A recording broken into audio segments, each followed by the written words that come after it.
Bismillahirrahmanirrahim. Assalamualaikum warahmatullahi wabarakatuh.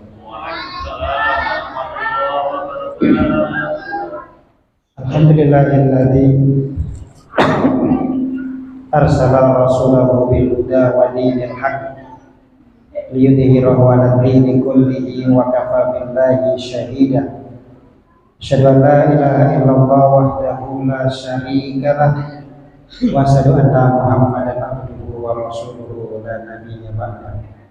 Allahumma shalli wa sallim wa barik ala nabiyyina Muhammad wa ala alihi wa ashabihi wa man tabi'ahum bi ihsanin ila yaumiddin. Wa qala Allah ta'ala fil Qur'anil Karim, a'udzu billahi samii'il 'aliim minasy syaithaanir rajiim. Bismillahirrahmanirrahim. Man 'amila shalihan min dzakarin aw unsa wa huwa mu'min falanuhyiyannahu hayatan thayyibah wa lanajziyannahum ajrahum bi ahsani ma kanu ya'malun. Sadaqallahul aliyyul azim. Sadaqa rasulun nabiyil karim wa nahnu ala dzalika minas syahidin syakirin. Bapak Ibu yang dirahmati Allah Subhanahu wa taala, alhamdulillah kita pada malam hari ini Allah pertemukan kita untuk bersama-sama duduk di majelis ilmu. Mudah-mudahan apa yang kita lakukan selama kurang lebih antara maghrib dan isya semuanya dicatat oleh Allah Subhanahu wa taala sebagai amal soleh, dan mudah-mudahan kita termasuk menjadi hamba-hamba Allah yang senantiasa mendapatkan pertolongan dari Allah Subhanahu wa taala, dan juga menjadi hamba-hamba Allah yang insyaallah menjadi hamba-hamba yang beruntung mendapatkan kebahagiaan di dunia wal akhirah. Bapak Ibu yang dirahmati Allah Subhanahu wa taala, setiap kita khususnya orang-orang yang beriman itu harus melakukan amal soleh, karena amal soleh ini salah satu tiket kita, ya, salah satu tiket kita untuk mendapatkan karunia Allah yang begitu besar nanti di akhirat, ya. Meskipun Nabi mengingatkan bahwasanya kau masuk surga itu bukan karena amalmu, tapi semata-mata karena rahmat dan kasih sayang Allah. Tetapi hamba-hamba yang diberikan oleh Allah Subhanahu wa taala kemudahan untuk beramal soleh, melakukan berbagai macam kebaikan, ini juga adalah merupakan salah satu bentuk rahmat dan kasih sayang Allah. Karena tidak mungkin kita bisa melakukan amal soleh, kita tidak bisa melakukan suatu kebaikan kalau semua itu tidak dengan izin Allah Subhanahu wa taala. Maka berbahagialah kita jika pada sampai kesempatan pada malam hari ini kita termasuk menjadi hamba-hamba Allah yang diizinkan oleh Allah Subhanahu wa taala untuk melakukan amal-amal soleh, kebaikan-kebaikan, yang mana kebaikan-kebaikan itu kelak akan ditimbang di hadapan Allah Subhanahu wa taala, dihisab oleh Allah Subhanahu wa taala, dan mudah-mudahan ketika catatan amal kita itu termasuk catatan amal kebaikan-kebaikan mendominasi kehidupan kita, serta amal-amal soleh kita begitu berat timbangannya kelak di yaumil kiamah, maka kita berharap semoga Allah Subhanahu wa taala menjadikan kita menjadi orang-orang yang beruntung di dunia maupun di akhirat. Karena Bapak Ibu yang dirahmati Allah Subhanahu wa taala, jika kita berbicara tentang surga, maka sesungguhnya orang beriman itu seleranya selera tingkat tinggi. Ya, jadi kalau bicara selera, Pak, kita selera tingkat tinggi itu adalah selera berbicara ketika kehidupan akhirat kita harus mendapatkan surga. Sebab kalau kita hanya orientasi kita dunia, berarti selera kita itu selera rendah. Ya, selera rendah. Orang yang hanya cita-citanya, motivasinya dalam kehidupan ini hanya untuk mengejar dunia semata-mata, ingin sukses dalam kehidupan dunia semata-mata, maka sungguh ini adalah orang-orang yang tertipu. Ya, tapi orang-orang beriman itu cerdas. Makanya dijelaskan dalam Quran soal Al-Nahl tadi yang saya bacakan, ya, ayat 97, Allah Subhanahu wa taala berfirman, "Man amilan shalihan min dzakarin aw unsa fahuwa mu'min." Ya.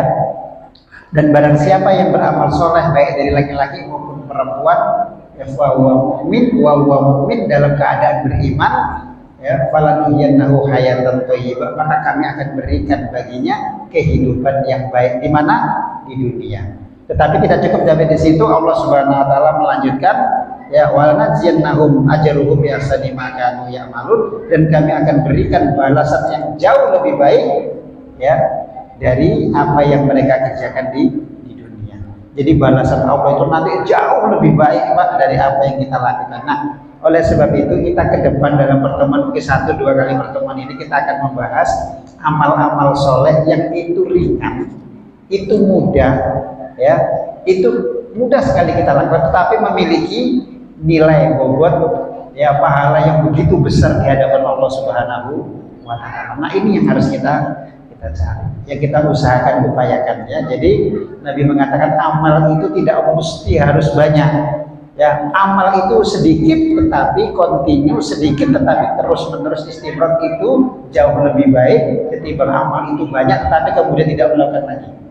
Sebab contoh begini, Bapak sekali membaca Quran 1 juz, sekali baca 1 juz, setelah itu sebulan kemudian baru baca lagi.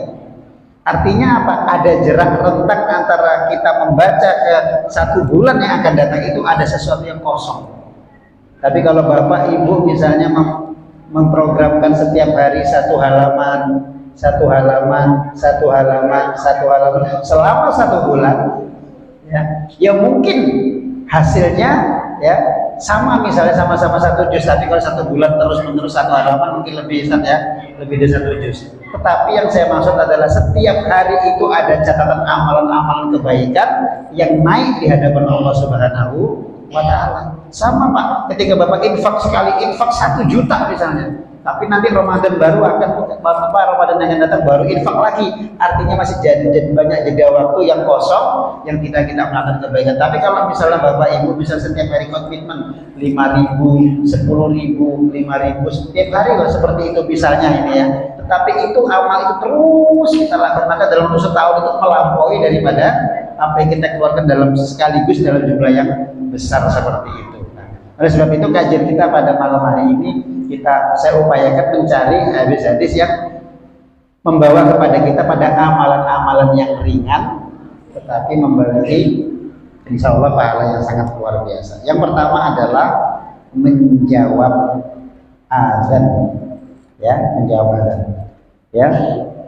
Dari Abdullah bin Amr bin As, Rasulullah SAW bersabda, "Idza sami'tumul muadzin," ya, jika kalian mendengar seorang muadzin, faqulu misla ma yaqulu, maka jawablah ya ucapan muadzin tersebut, ya, summa shallu alayya, kemudian bersolawatlah kepadaku, ya.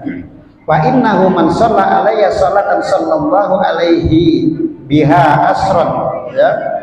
Karena barang siapa yang bersolawat kepadaku 1 kali, maka Allah akan bersolawat kepadanya 10 kali.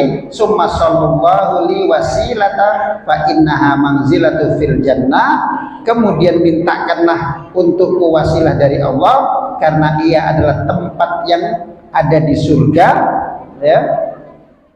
La yambaghi illa li abdi min ibadillah, dan tidak akan diperoleh tempat tersebut kecuali bagi seorang hamba Allah. Wa arju an akuna annahu, dan aku berharap aku termasuk yang ada di dalamnya. Faman sa'alali wasilata fallat lahu syafa'a, maka barang siapa yang memintakan wasilah untukku maka halal baginya mendapatkan syafaat dariku. Hadis riwayat Imam Muslim. Jadi hadis yang pertama ini Bapak Ibu dirahmati Allah Subhanahu wa taala, ketika kita mendengarkan adzan, ya, ini kebanyakan bagi sebagian kita nggak sadar itu ngobrol. Maka ketika muadzin mengucapkan kalimat adzan, Allahu Akbar, Allahu Akbar, maka kita dengarkan kemudian kita jawab ucapan muadzin tadi. Kan sudah hafal semua Pak ya, saya nggak usah ngajarin di situ. Ada Ustaz Fathur Rahman, ini mungkin bab fikih ya. Nah, sampai ketika selesai diucapkan adzan, ya, ketika muadzin mengucapkan Allah Akbar, kita jawab dengan Allah Akbar, asyhadu an la ilaha illallah, kita juga berasyhadu an la ilaha illallah, asyhadu anna Muhammadar Rasulullah, asyhadu anna Muhammadar Rasulullah, hayya 'alas shalah, la haula terus gitu seterusnya. Setelah selesai kemudian kita berdoa, Allahumma rabba hadhihi da'wati tammah wassalatil qa'imah ati Muhammadanil wasilata wal fadilah wa ba'asu maqamam mahmudan alladzi wa'ata. Di riwayat yang lain ada tambahan innaka la tukhliful mi'ad. Maka barang siapa yang membacakan itu, maka kata Nabi, dia berhak mendapatkan syafaatku kelak di yaumil qiyamah. Nah, Bapak Ibu dirahmati Allah Subhanahu wa taala, betapa urgennya syafaat Nabi itu sangat. Ya, karena setiap nabi itu nanti akan memberikan syafaat kepada umatnya, tetapi syafaat yang paling besar diberikan oleh Allah Subhanahu wa taala kepada Nabi kita Muhammad sallallahu alaihi wasallam. Ya, syafaat itu apa, Pak? Pertolongan. Ya. Dan kata Nabi katakan, barang siapa yang bersolawat kepadaku 1 kali, ya, maka Allah akan bersolawat kepadanya 10 kali. Kalau Bapak setelah setiap hari membaca solawat, nanti ada babnya sendiri ya. Solawat itu kita baca 10 kali, maka Allah akan memberikan 100 kali. 100 kali kita sholat berarti Allah akan memberikan 1000 kali sholat. Maksudnya apa? Memberikan kebaikan. Pahala. Maka setelah selesai ajan, Pak, sebelum kita membaca Allahumma rabba hadhihi da'wati tammah, kita baca sholawat dulu. Allahumma sholli, insya Allah kita akan mendapatkan syafaat di yaumil qiyamah. Itu yang pertama. Kemudian yang kedua, ya, membaca ayat kursi setelah selesai sholat wajib dan akan tidur, ya. Rasulullah SAW bersabda, man qara'a ayat antara dirinya dengan masuk surga kecuali kematian. Nah, jadi Bapak Ibu yang dirahmati Allah Subhanahu wa taala, setelah selesai sholat wajib, sholat fardu yang 5, ya, maka setelah kita membaca istighfar 3 kali, ya. Jadi ini Pak ya, yang betul itu begini caranya. Setelah kita salam ke kiri ke kanan, maka baca istighfar. Ini saya kadang pernah ada mendengar tuh imam itu membaca alhamdulillah. Jangan alhamdulillah dulu, istighfar dulu. Karena Nabi mencontohkan seperti itu, istighfar dulu 3 kali, baru setelah itu membaca Allahumma antas salam wa minkas salam wa ba'dika bil jalali wal ikram, ya, atau yang lebih lengkap lagi boleh, kemudian membaca ayatul kursi. Nah, barang siapa yang melazimkan membaca ayat kursi setelah sholat 5 waktu yang wajib itu, maka tidak ada yang menghalanginya untuk masuk ke dalam surga kecuali apa? Kecuali kematian. Artinya ketika dia sudah mati, maka dia tidak bisa lagi baca ayat kursi. Ya, artinya sebegitu luar biasanya. Ya, jadi Bapak Ibu dirahmati Allah Subhanahu wa taala, setidak-tidaknya meskipun kita nanti suatu ketika dalam keadaan tergesa-gesa karena perjalanan misalnya ya, yang kita gak punya banyak waktu untuk membaca subhanallah walhamdulillah wala ilaha, itu sampai 33 kita gak bisa, paling tidak minimal kita istighfar baca ayat kursi, setelah itu berdoa, ya. Nah, boleh seperti itu ya, ini minimal seperti itu kalau memang dalam situasi kondisi yang sangat mendesak, ya. Kemudian Rasul bersabda, idza awaita ila firasik faqra ayatal kursi lan tazala la yazala ma'aka minallahi hafidhan wa la yaqrabu syaitan hatta yusbih. Barang siapa apabila kamu hendak ke tempat tidurmu, maka bacalah ayat kursi, sesungguhnya kamu akan senantiasa dijaga Allah dan kamu tidak akan didekati oleh setan sampai waktu pagi. Ya, jadi kalau kita mau tidur Bapak Ibu yang dirahmati Allah Subhanahu wa taala, baca ayat kursi. Nanti saya jelaskan, saya bacakan dulu hadisnya Pak ya. Nah, kemudian yang ketiga ini saya rangkai saja ya, nanti baru kita jelaskan, yaitu membaca 2 ayat terakhir dari surat Al-Baqarah, ya. Rasul sallallahu alaihi wasallam bersabda dari Ibnu Mas'ud, man qara'a bil ayataini min akhir suratil Baqarah fi lailatin kafatahu. Barang siapa yang membaca 2 ayat dari akhir surat Al-Baqarah suatu malam, maka 2 ayat tersebut telah mencukupinya, memeliharanya dari gangguan setan. Jadi Bapak Ibu yang dirahmati Allah Subhanahu wa taala, jadi sebelum tidur, ya, sebelum tidur itu begini Pak ritualnya. Sebelum tidur usahakan kita itu berwudu. Berwudunya sebagaimana wudu mau sholat. Nah, begitu juga ibu-ibunya yang berhalangan tidak apa-apa, wudu saja. Karena bukan untuk sholat ya, berwudu membersihkan. Ya, setelah berwudu ya, kita baca surah Al-Fatihah. Setelah membaca Al-Fatihah, kita boleh membaca surah Ayatul Kursi, kemudian kita membaca 2 ayat terakhir surah Al-Baqarah. Apa itu Pak bunyinya? Apa bunyinya?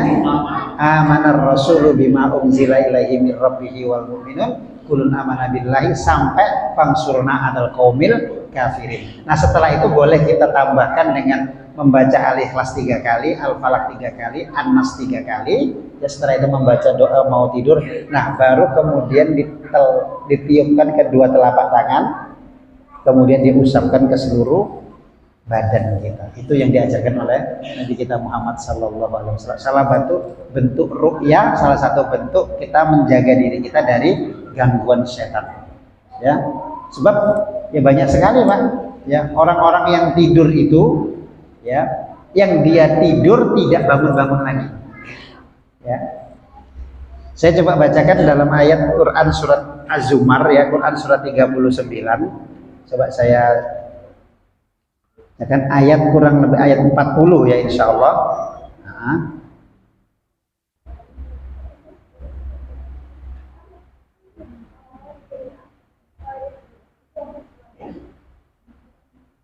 Bukan 40 ya. Di dalam ayat itu dikatakan Allah itu memegang ruh orang-orang yang tidur ya ketika dalam tidurnya. Saya lupa ayatnya berapa nih Mas tadi Pak. Ternyata bukan 40 ya. Jadi Allah pegang ruh orang-orang yang tidur itu dalam genggaman Allah. Kalau orang itu masih ada umur, maka dilepaskan kembali ruhnya itu kembali kepada jasadnya. Tapi kalau tidak tetap dalam genggaman Allah, berarti orang ini mati.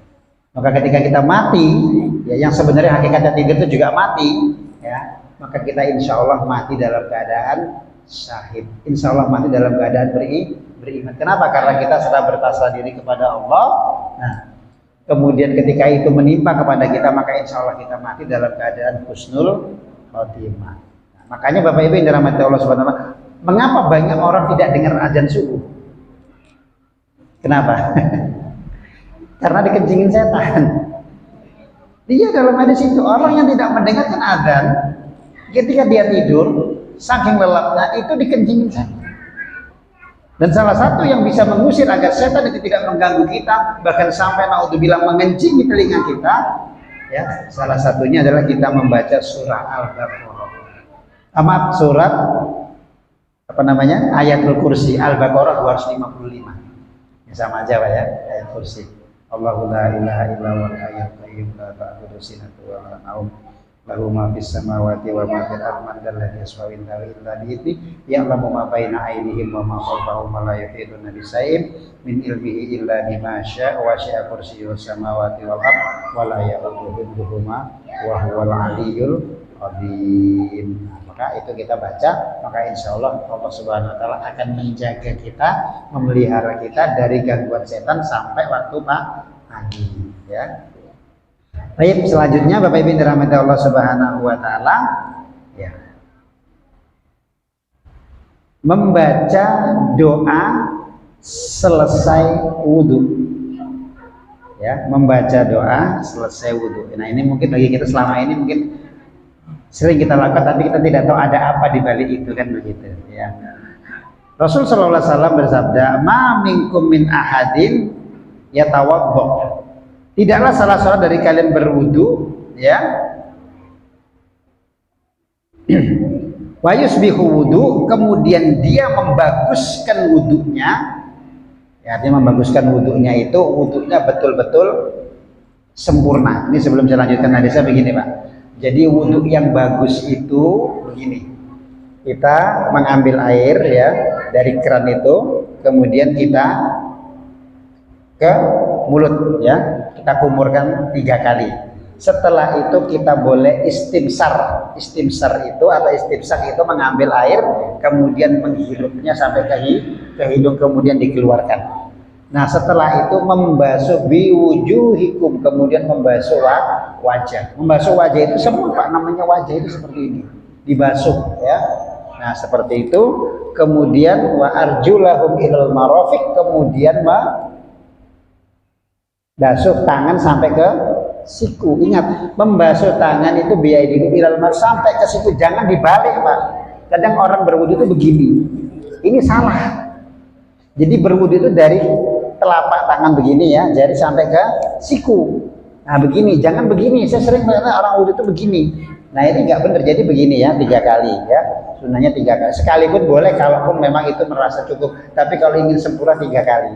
Ya, setelah itu, nah setelah kedua tangan, ke tangan kanan selesaikan, kiri, kemudian membasuh kepala. Nah membasuh kepala itu bukan ditutul Pak. Banyak orang ya, jadi membasuh itu begini, maaf ya, bagi laki-laki ya. Nah kemudian dimasukkan kembalikan, kemudian masuk ke telinga, sekalipun cukup sudah ya, seperti itu ya. Jadi membasuh ke rambut, bukan dicucul-cucul ya. Nah setelah itu, nah ini yang sering terlupakan, membasuh kedua kaki. Ini saya sering perhatikan bapak-bapak, khususnya kali ibu saya nggak perhatikan ya, karena tempatnya kan beda. Memohon maaf, bapak-bapak itu kebanyakan kalau berwudu diangkat kakinya, ini keram misalnya, ini begini saja, saya angkat kaki ya, cuman dibasah-basahin. Suatu ketika ada orang yang berwudu, di kakinya itu ada sebesar mata ikan atau kancing, ini Pak, mata ikan kancing, itu tidak terkena air. Itu disuruh wudhu kembali oleh Rasulullah, disuruh mengulang. Kenapa? Nggak sah wudhunya. Maka betul-betul diusap betul-betul sampai ke mata kaki. Mata kakinya seperti ada kemiri, kalau berjalan ini itu dibersihkan betul, dilap, disapu secara sela jarinya, digosok itu, betul-betul. Jadi jangan sekedar hanya gini-gini saja kakinya. Ya, itu kalau kadang-kadang di belakang bagian tumitnya nggak basah, itu nggak sah. Ya, kalau wudhunya itu nggak sempurna, nggak sah, berarti sholatnya nggak sah. Ya, jadi jangan dianggap Pak ya, ini sesuatu yang kecil tapi ini menentukan. Ya, kalau wudhu itu ada yang tidak basah, berarti tidak sah. Ya, bab sholat itu ada batal wudhu, ada batal sholat. Ya, kalau batal wudhu otomatis batal sholat. Kalau batal sholat belum tentu batal wudhu. Contoh, Allahu Akbar, sholat nih ya, ketika sholat tiba-tiba di belakang bunyi pret, klaksonnya bunyi dari bawah, pret, kentut. Ini yang batal apa Pak? Hah? Wudhunya ke sholatnya? Wudhunya, karena wudhunya batal otomatis sholatnya batal, maka keluar wudhu lagi. Nah tapi ada kasus yang batal sholat tapi tidak batal wudhu. Contoh, Allah tiba-tiba goyang ini, masjidnya goyang gempa, lari semuanya Pak. Karena lari berarti batal, sholatnya batal, tapi wudhunya gimana? Wudhunya nggak batal, kecuali kalau lari sambil pret. Ya itu berarti batal wudhunya gitu ya. Atau tidak Allah tiba-tiba kebakaran misalnya seperti itu, maka buyar jamaahnya berarti batal sholat tapi tidak batal wudhunya. Nah oleh sebab itu wudhu ini betul-betul diperhatikan Pak. Ya, wudhu ini betul-betul diperhatikan karena banyak orang yang tidak memperhatikan hal-hal yang kecil. Kita lanjutkan ya. Sumayakul, setelah dia membaguskan wudhu kemudian dia berkata atau berdoa, asyhadu alla ilaha illallah wa asyhadu anna muhammadan abduhu wa rasuluh, ya, illa futihat salahu abwabul jannah samaniyatu yadkhulu min ayyiha syaa, ya. Kemudian dia membaca doa, ya, asyhadu alla ilaha illallah wa asyhadu anna muhammadan abduhu wa rasuluh, yang artinya ya, aku bersaksi tidak ada ilah yang disembah dan berhak diibadahi kecuali Allah, dan aku bersaksi bahwasanya Muhammad adalah hamba dan utusannya, melainkan dibukakan baginya 8 pintu-pintu surga dan dia berhak masuk dari pintu mana saja yang dia kehendaki. Gampang Pak. Imam Ahmad, Imam Syafi'i, ya, dan beberapa sahabat itu ya, itu ada yang mengamalkan ketika batal wudhu dia berwudhu lagi, jadi selalu menjaga wudhu. Kenapa? Karena dia tahu ketika selesai berwudhu kemudian dia berdoa, Ya, asyhadu an la ilaha illallah wahdahu la syarikalah wa asyhadu anna muhammadan abduhu wa rasuluh. Sampai situ saja misalnya boleh, atau dilanjutkan Allahumma ja'alni minat tawwabin wa ja'alni minal mutatahhirin wa ja'alni min ibadika sholihin. Maka Allah membukakan 8 pintu surga dan dia disuruh pilih dari pintu mana dia masuk. Gampang kok. Ya. Maka jangan dianggap sepele itu. Ya. Jadi jangan dianggap sepele ini ya. Baca doa, tapi syaratnya wudhunya wudhu yang bagus, yang sempurna. Jangan asal wudhu ya, jangan asal baca ya. Jadi itu Pak ya. Makanya ya banyak ulama-ulama kita itu ya yang dia dalam kesehariannya menjaga wudhu. Wudhunya salah satu dalam riwayat Imam Ahmad, beliau adalah orang yang salah satu orang yang menjaga wudhu.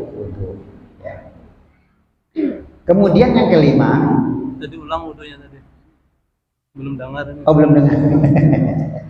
Ada request dari Pak Ustadz ya.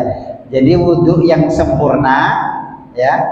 Wudhu yang sempurna kemudian membaca doa setelah wudhu, maka Allah Subhanahu wa taala akan membukakan 8 pintu surga dan dipersilahkan kita boleh masuk dari pintu mana saja yang kita kehendaki. Jadi anak-anakku sekalian ya, ini juga murid Pak Ustadz semuanya ya, kalau berwudu betul-betul diperhatikan ya. Jangan main-main, jadi disempurnakan wudunya ya. Nanti silakan kalau ada yang nanti bertanya saja ya. Nah kemudian selanjutnya, amalan selanjutnya ini sudah kita lewati dua-duanya ya, yaitu puasa di hari Arafah dan puasa hari Asyura. Dari Abu Qatadah, Rasulullah SAW bersabda, yukaffiru sannatul madiyah wal baqiyah. Ya, puasa Arafah itu menghapus dosa 1 tahun yang lalu dan 1 tahun yang akan datang. Ya. Sementara puasa Asyura 10 Muharram yang insya Allah sudah kita lewati dua-duanya ini Pak ya. Siyamu yaumin Asyura ahatasibu alallahi ayyukaffar sanatal lati qablah. Puasa Asyura itu aku mohon kepada Allah agar dapat menghapus dosa 1 tahun yang lalu. Ini luar biasa Pak. Ini saya sedikit menjelaskan walaupun sudah lewat ya. Mudah-mudahan nanti kita dikasih panjang umur, kita bisa ngamalkan lagi ya. Jadi puasa pertama itu puasa Yaumul Arafah. Arafah itu 9 Zulhijjah, 1 hari sebelum hari raya Idul Adha. Ya, karena hari Arafah itu adalah puncaknya haji. Nabi mengatakan al-hajju Arafah. Haji itu di Arafah. Makanya Arafah itu wukuf di Arafah itu menjadi wajibnya haji. Jamaah haji dianggap tidak sah kalau tidak wukuf di Arafah. Maka ketika sakit pun mereka meskipun sebentar dibawa ke Arafah, meskipun dengan ambulan tidak apa-apa, sebentar saja nggak masalah. Ya, yang penting di Arafah. Nah, ketika jamaah haji melakukan wukuf di Arafah tanggal 9 Zulhijjah, maka bagi jamaah yang tidak melaksanakan ibadah haji atau kaum muslimin muslimat tidak melaksanakan haji, Allah berikan satu ibadah yang nilainya barang siapa yang puasa 1 hari di bulan apa di hari Arafah itu, maka Allah akan ampuni dosanya setahun yang lalu dan setahun yang akan datang. 2 tahun Pak dengan puasa sehari tadi ya. Sementara kalau puasa hari hari Asyura atau 10 Muharram ya, itu menghapus dosa 1 tahun yang lalu. Nah, itu semua sudah kita lalui dan mudah-mudahan Allah memberikan kita umur panjang sehingga kita bisa bertemu dengan 2 hari ini, kemudian kita bisa melakukan ibadah yang seperti yang sudah kita lalui pada tahun ini ya. Kemudian Bapak Ibu yang dirahmati Allah Subhanahu wa taala, amalan yang mudah selanjutnya adalah membaca ucapan subhanallah wa bihamdi ya. Dari Abu Hurairah bahwasanya Rasulullah sallallahu alaihi wasallam bersabda, "Man qala subhanallah wa bihamdi fi yaumin mi'atin marrah khutat khatayahu walau kanat misla zabadil bahr." Barang siapa yang membaca subhanallah wa bihamdi yang artinya maha suci Allah, segala-gala pujian baginya 100 kali dalam sehari, maka akan dihapuskan dosa-dosanya sekalipun dosa itu seperti buih di lautan.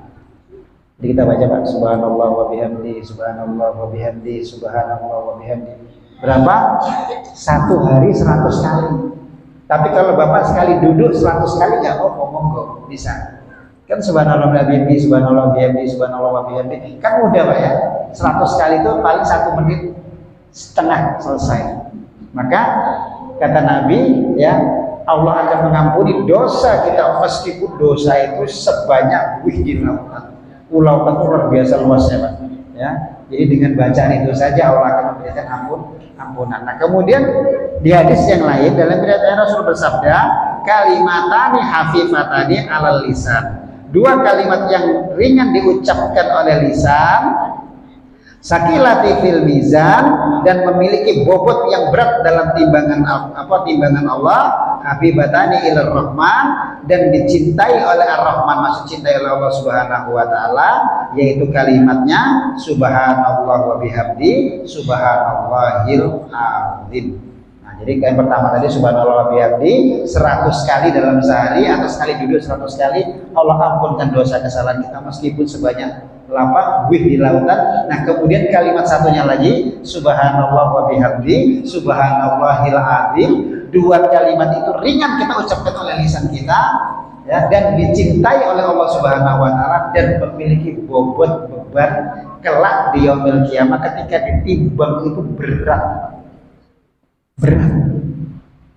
ya. Mudah kan Pak? Subhanallah wa bihamdi subhanallahil azim, subhanallah wa bihamdi subhanallahil azim. Nah tapi ingat Pak, cara kita berzikir itu harus dengan pemahaman dan penghayatan. Ini saya ingin sedikit koreksi. Sebagian saudara-saudara kita misalnya ketika bertahlil, dalam hadis dari Ibnu Mas'ud dikatakan, seandainya langit dan bumi dan isinya ditaruh dalam satu dajing neraca timbangan, kemudian 1 kalimat dibaca, di sini dijelaskan la ilaha illallah, maka kalimat la ilaha illallah itu lebih berat daripada dunia seisinya beserta langit. Kalimat la ilaha illallah itu, maka berkalimat la ilaha illallah itu, mohon maaf, ucapkan dengan hati la ilaha illallah, la ilaha illallah, la ilaha. Ada penghayatan, kurang benar ya, kurang benar ya. Sebab ada orang yang memiliki analogi ini, mohon maaf ya Ustaz, kalau baca semakin kenceng itu semakin konsentrasi, ibaratnya seperti orang naik motor GP. Orang berzikir kan disamakan dengan naik motor GP. Ini jawabannya nggak benar. Saya pernah mendapatkan jawaban seperti dari seorang ustaz ya. Itu nggak benar seperti itu. Zikir itu dengan hati, dengan penghayatan. Coba Bapak, nanti bisa diamalkan di rumah sendiri-sendiri. Ya, bacanya begini. Subhanallah. La ilaha illallah, la ilaha illallah, la ilaha illallah, Muhammadur Rasulullah. Bapak bisa menangis membaca itu. Percaya saja, bisa menangis, bisa meneteskan air mata. Kenapa? Karena kita membaca dengan menghayati, menghadirkan hati. Ya. Sama ibadah itu, sama sholat juga begitu, Pak. Ya, makanya saya sering mengkritisi teman-teman, ya, teman-teman yang sholat itu cepet-cepetan, nggak perlu cepet-cepetan. Maka dalam apa dikatakan fawaidul musallin, celaka orang yang kenapa? Alladzina hum an sholatim, karena sholatnya itu lalai. Maka sholat itu tidak perlu cepet-cepetan, Pak, santai saja. Ya, membaca itu juga santai saja, nggak perlu panjang, yang penting santai kan gitu. Baca coba nanti diamalkan. La ilaha illallah, la ilaha illallah, la ilaha illallah, Muhammadur Rasulullah. Hadirkan hati dalam setiap zikir kita, termasuk kalimat tadi subhanarabbil azim, jadi subhanallahil azim tadi. Nah itu hadirkan hati, maka insya Allah ya, apa yang kita baca itu melekat ke dalam hati kita. Allah akan berikan catatan amal itu kelak ketika ditimbang di yaumil kiamat. Timbangan itu timbangan yang sangat berat dengan sebab apa? Amalan ringan dari lisan kita. Ya, makanya ibadah zikir itu Pak ibadah yang paling tidak mengenal waktu dan tempat. Kapan saja bisa. Kita sholat ada waktunya, kita puasa ada waktunya, kita zakat ada waktunya. Tapi ketika kita berzikir, ya, maka berzikir itu alladzina yadhkuruna qiyama wa qu'udan wa 'ala junubihim wa yatafakkaruna fi khalqis samawati. Pada waktu berdiri, duduk, ya, kita semuanya bertafakur, kita semuanya menyebut kebesaran Allah Subhanahu wa taala. Ya. Itu Pak ya. Nah, kemudian ini mungkin saya cukupkan sampai 10 saja, ini mungkin masih ada 2 lagi Pak ya. Nah, ya. Nah, kemudian yang selanjutnya adalah mendoakan saudaranya tanpa sepengetahuannya. Nah, ini saling mendoakan ya. Rasul sallallahu alaihi wasallam bersabda, "Da'watul mar'il muslimin li akhihi bi taharil ghaibi mustajabah." Doa seorang muslim untuk saudaranya tanpa sepengetahuannya akan dikabulkan, ya. Inda ra'sihi malaku mukawakalun kullama da'a li akhihi bi khair. Di atas kepalanya ada malaikat yang mewakili, ya. Mewakili itu artinya menjadi saksi gitu Pak ya. Da'a li akhihi bi khairi qala malaku wakalu bihi amin walaka bimisli. Setiap kali dia mendoakan kebaikan bagi saudaranya, maka malaikat yang hadir tadi atau mewakili tadi akan berkata amin, dan bagimu yang semisalnya. Hadis riwayat Imam Muslim. Artinya begini Bapak Ibu dirahmati Allah Subhanahu wa taala, kepada seorang mukmin muslimin itu kita adalah saudara. Innamal mu'minina ikhwah. Sesungguhnya orang-orang yang beriman itu bersaudara. Nah, bentuk salah satu kecintaan kita kepada saudara kita saling mendoakan tanpa sepengetahuan saudara kita tadi. Misalnya saya mendoakan Mas Said, saya mendoakan Ustadz Fatur Rahman, saya mendoakan Pak Haji, mendoakan tanpa sepengetahuannya. Ya, maka doa yang kita baca, yang saya bacakan untuk bapak-bapak tadi, itu insya Allah itu adalah doa yang paling tulus. Kenapa? Karena gak ada yang tahu. Kalau saya doa di depannya Mas Said, ada Mas Saidnya, bisa jadi saya punya apa namanya, ada unsur apa mungkin supaya beliau memberikan pujian kepada saya, atau saya mendoakan kepada Ustaz Fatur Rahman di depan, itu bisa jadi seperti itu. Tapi kalau tidak ada orangnya, nah makanya itulah seorang muslim itu Pak, apa yang dia keluarkan dari lisannya itu adalah sesuatu yang baik, ya. Mangkana yu'minuna billahi wal yaumil akhir, barang siapa yang beriman kepada Allah dan hari akhir, fal yaqulu khairun aw liyasmut, maka adanya dia berkata baik, kalau tidak bisa berkata baik maka dia jadi diam. Mendoakan saudaranya yang tanpa sepengetahuan saudaranya itu, ada malaikat yang akan mengaminkan doa-doa itu kembali kepada kita. Ya Allah, misalnya doakan Ustaz Fatur Rahman diberikan rezeki, ya, diberikan kemurahan rezeki, diberikan anak yang banyak, istri solehah, bukan istri yang banyak Ustaz. Istri yang banyak, amin juga. Ya, ya ini mungkin kita nggak pernah melakukan itu Pak ya.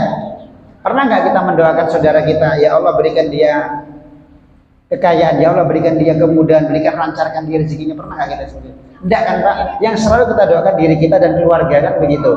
Maka mulai hari ini Pak, mulai malamnya doakan, sebut namanya nggak apa-apa. Karena kebaikan yang kita berikan kepada saudara kita itu kembalinya kepada kita. Kenapa Pak? Ini salah satu yang akan menghapus sifat dengki dalam diri kita. Ya, kita selama ini mungkin dengki dengan saudara-saudara kita. Hasad ya, dalam bahasa agama itu hasad. Apa Pak hasad itu cirinya? Atau dengki itu cirinya apa Pak? Itu sudah pernah saya jelaskan pada pertemuan yang lalu. Apa Pak masih ingat? Hasad itu apa? Atau dengki itu apa? Susah melihat orang lain senang dan senang melihat orang lain susah. Nah ini hati-hati Pak.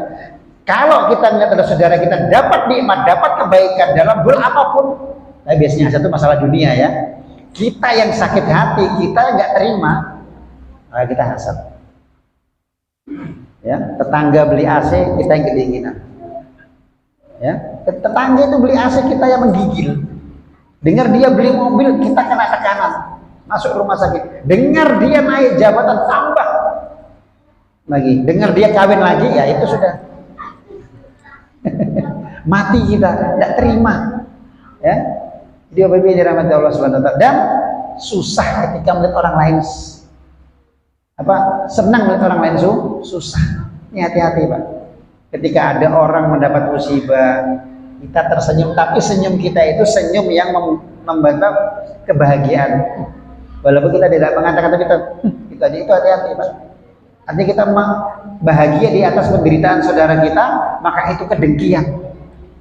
Nah, salah satu yang bisa menghapuskan kedengkian itu adalah mendoakan saudaranya tanpa sepengetahuannya. Dan apapun yang kita doakan kepada saudara kita, walakal amin, ya, maka malaikat mengatakan amin dan bagimu seperti yang kamu katakan. Makanya kita nggak boleh Pak memaki-maki, mengumpat-ngumpat, membinatang-binatangkan saudara. Mohon maaf salah menyujuk saudaranya, Bang, misalnya mohon karena itu kembali kepada kita. Ya, misalnya orang tua marah, saking marahnya kepada anaknya, dasar anak setan misalnya, anak setan. Terus kamunya siapa? Itu nggak sadar kadang-kadang kita seperti itu. Nah, sebab itu Bapak Ibu dirahmati Allah Subhanahu wa taala, perbanyaklah saling doa, mendoakan. Ya, memang kalau sudah dalam sholat Jumat itu sudah didoakan oleh khatib di seluruh sholat Jumat, Allahumma ghfir lil muslimina wal muslimat wal mu'minina wal mu'minat. Itu sifatnya umum Pak, sifatnya umum. Al ahya'i minhum wal amwat. Baik yang hidup maupun yang mati semuanya dapat doa dari khatib-khatib yang ada di ketika hari Jumat seluruh dunia ya. Tetapi bagi kita bisa saling mendoakan kepada saudara-saudara kita secara khusus. Boleh sebutkan namanya, boleh. Maka kebaikan itu kembali kepada kita. Itu Pak. Mungkin selama ini kita berdoa kok gak dijawab oleh Allah. Kepingin jadi orang kaya misalnya, kok gak kaya-kaya, maka doakan dulu Ustadz ini menjadi orang kaya. Ketika kaya, insya Allah kita juga akan ikut kaya. Ustadz bisa beli mobil, ya nanti punya mobil kan saya bisa ikut. Nah kan ikut nih. Iya Pak, jadi tidak ada kedengkian gitu loh. Kalau kedengkian itu ada dalam diri kita, dalam hati kita, itu yang merusak amal ibadah kita, sebagaimana yang sudah kita bahas pada pertemuan yang lalu. Bapak Ibu dirahmati Allah Subhanahu wa taala. Kemudian yang selanjutnya adalah berapa menit lagi Ustaz? Ya? Masih 6 menit ya, oke. Ya. Berjabat tangan ketika berjumpa, ya. Rasul sallallahu alaihi wasallam bersabda, "Innal mu'mina idza laqiyal mu'mina fasalama alaihi wa akhadha bi yadihi fasafahu tanasarat khotoyahuma kama yatanasara warakus syajar." Sesungguhnya seorang mukmin itu jika berjumpa seorang mukmin yang lain kemudian dia mengucapkan salam dan menjabat tangannya, maka akan gugur kesalahan keduanya sebagaimana gugurnya daun-daun dari pohonnya. Hadis riwayat Imam Tabrani, ya. Dan Imam Nawawi berkata, berjabat tangan ketika bertemu adalah sunnah yang disepakati. Ya, dan Rasul sallallahu alaihi wasallam bersabda dalam hadis yang lain, "Ma min muslimaini yaltaqiyani fayatasafahani illa ghufira lahuma qabla ay yaftariqah." Tidaklah dua orang muslim yang berjumpa kemudian keduanya berjabat tangan, melainkan akan diampuni dosa keduanya sebelum berpisah. Nah, Bapak Ibu yang dirahmati Allah Subhanahu wa taala, ketika kita bertemu dengan saudara-saudara kita, pertama ucapkan salam. Halo bro, kemana bro? Jangan begitu. Ini ketemu, halo bro, kemana? Lama sekali ketemu. Salam dulu, assalamualaikum, baru berjabat tangan. Nah, berjabat tangan itu maka menggugurkan dosa keduanya sebagaimana gugurnya daun-daun dari pohon. Nah, ingat Pak, kalau berjabat tangan dengan saudara kita dilembutkan. Jangan ketemu jabat tangan tapi diremes. Tidak boleh Pak, tidak berakhlak itu. Kita tetap, ya Rasul itu kalau kita berjabat tangan, beliau tidak melepaskan dulu sampai orang itu melepaskan. Ya, nah seperti itu. Jadi berjabat tangan. Karena orang sekarang kadang berjabat tangan apa diputar segala begini, nggak apa-apa, nggak masalah. Itu bentuk kecintaan. Itu tambahan masalah itu ya. Nah seperti itu. Ya, yang intinya kita berjabat tangan ketika bertemu, ucapkan salam, maka berjabat tangan itu akan menggugurkan dosa dari kedua orang yang saling berjabat tangan tadi. Ya, maka itu sering ketemu berjabat tangan, salam, berjabat tangan, maka menggugurkan dosa sebagaimana gugurnya daun-daun dari pohon. Nah, Bapak Ibu dirahmati Allah Subhanahu wa taala. Kemudian yang terakhir, ya pas ini 10 Pak ya.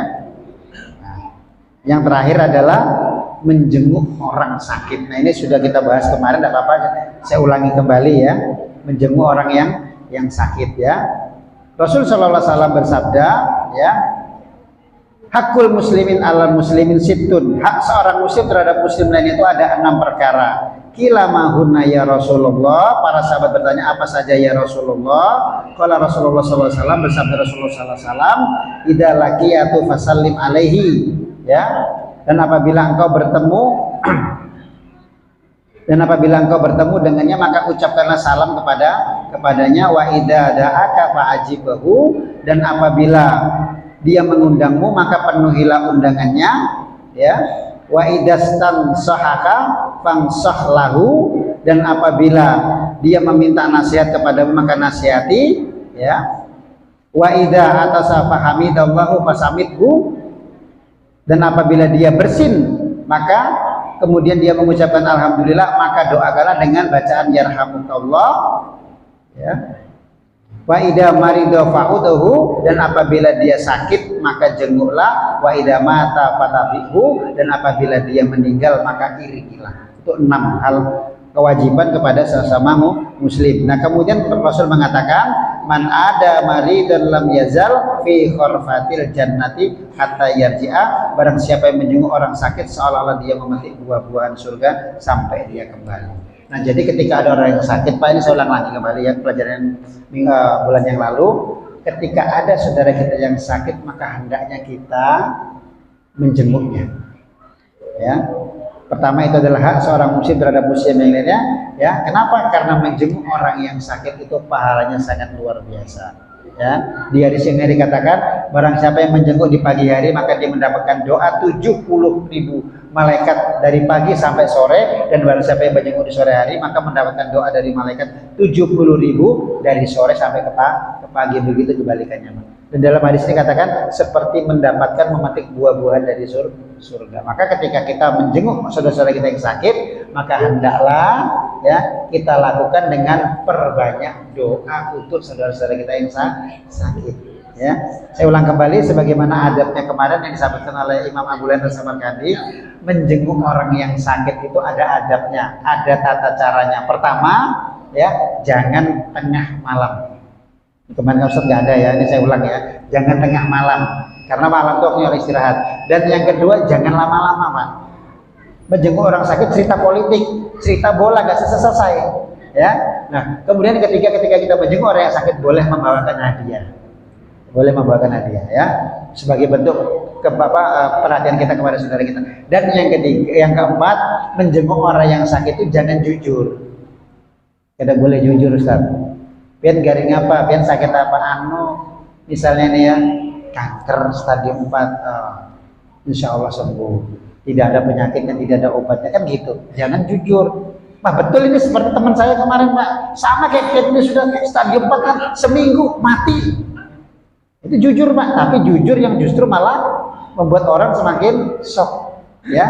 Nah, oleh sebab itu APP dirahmati Allah Subhanahu wa taala. Nah, mudah-mudahan ini yang sedikit tadi, ada 10 amalan yang akan yang ringan mudah kita lakukan, insya Allah mendapatkan pahala nilai sisi Allah Subhanahu wa taala. Catatannya kita harus ikhlas karena Allah Subhanahu wa taala. Mudah-mudahan apa yang sudah saya sampaikan pada pertemuan malam hari ini bisa kita amalkan, ya, dan mudah-mudahan Allah Subhanahu wa taala, ya, memberikan waktu-waktu kita ini dengan kebaikan-kebaikan dan mengakhirkan kehidupan kita semuanya dengan husnul khatimah. Amin Allahumma amin. Subhanakallahumma wa bihamdika asyhadu an la ilaha illa anta astaghfiruka wa atubu ilaik. Assalamualaikum warahmatullahi wabarakatuh.